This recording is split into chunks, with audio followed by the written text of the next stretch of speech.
Hello, this is Tiffany with Healthy Passions. If you do not know me, let me briefly introduce myself. I am a certified personal trainer, certified wellness coach, certified energy healer by birth. I am an oracle, prophetess, and a natural healer. Today, I'm going to finish off the two other herbs and plants that I had set for this week. So that's going to be Boneset, Boneset, also known as break bone fever. The medical uses are going to be here, but really quick, I wanted to note that in my research, I found that the flowers and the leaves are to be used best dried before using it versus fresh. And this is due to some level of degree of toxicity. Okay. So for medical uses of this plant, the best thing is it is an antispasmodic. I can't pronounce it. Antispasmodic. Antis, P as in Paul, ASM as in Matthew, OD as in dog, IC. Is also a sweat inducer, a bowel producer, emetic, excuse me, excuse me, I can't talk today, emetic, so emetic, fever reducer, laxative, purgative, stimulant, as well as a vasodilator. I can't pronounce this, so it's V as in Victor, ASODILATOR. All right, so when using this plant, it's good for cold, flu, bronchitis, congestion, and excess mucus, right? So any type of respiratory disease it could help with, all right? It discourages the production of mucus. It loosens phlegm in your body, and it helps eliminate mucus from the body altogether. It fights off viral and bacterial infections and encourages sweating, which helps reduce fevers. All right, it's easiest used as a tincture. All right, so it's very commonly and well used as a remedy for dengue fever, dengue fever, also known as the breakbone fever. So Boneset is the best herb choice for fighting this fever. And if you're not familiar with it, this fever is a mosquito-borne disease that results in high fevers and terrible muscle and bone pain. So it causes aches in your muscles in your bones. That's why they call it the bone breaker. Okay, so it breaks the fever and then it eases the pain, or it eases the bone breaking pain in your muscles and in your bones. It's also good for malaria, which I thought this was very interesting, which is why I'm glad I chose this one for today. So it is good for malaria. It promotes the sweating that helps relieve the fever and lessens the severity of the disease. All right. Also, yellow fever and typhoid, typhoid.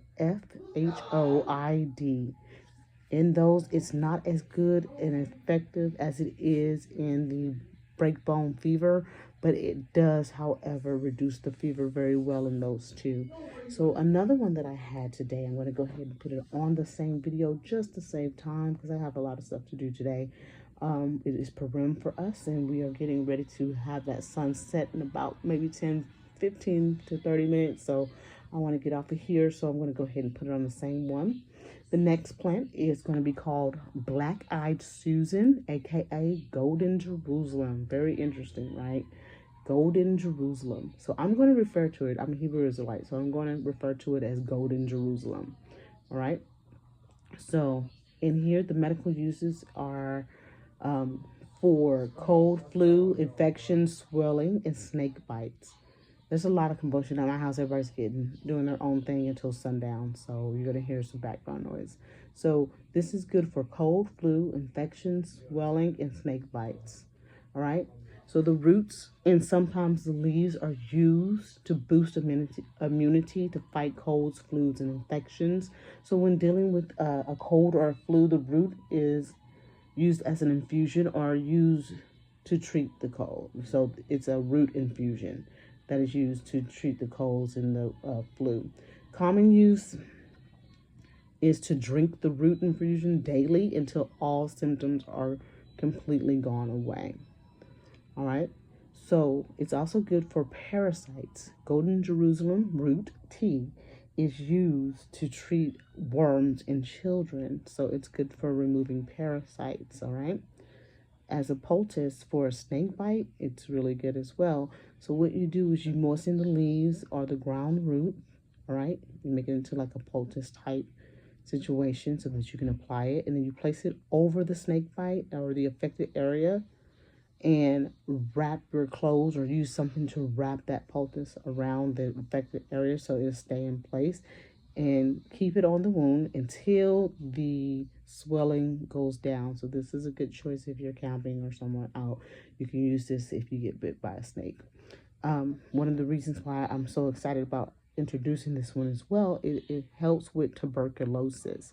So Golden Jerusalem contains compounds that act against bacterium that causes tuberculosis. So the bacteria that causes tuberculosis, this Golden Jerusalem actually works very well to fight against that bacterium.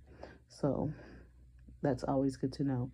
I did want to put some warnings out when you're using Black Eye Susan, aka Golden Jerusalem. Here are some warnings. It is toxic to cats. The seeds are reported to be poison to cattle, sheep, and pigs, just the seeds. And those with autoimmune conditions should be very careful using this as an internal remedy, like ingesting it. Due to its ability to stimulate the immune system. All right, so that is what the warning is. As always, I would like to say that I am not a doctor. I just like to study and research herbs and plants and then present it to my listeners. I am not a doctor, so this is not medical advice. If you should decide to do research on this and introduce it into your diet, always consult your doctor in as well as a nutritionist if possible, to make sure that you are not allergic to anything in the product, or if it makes sure that it doesn't affect any type of current medications that you are taking. So that is the end of the video today, and I'll see you guys. I love you. Have a good day.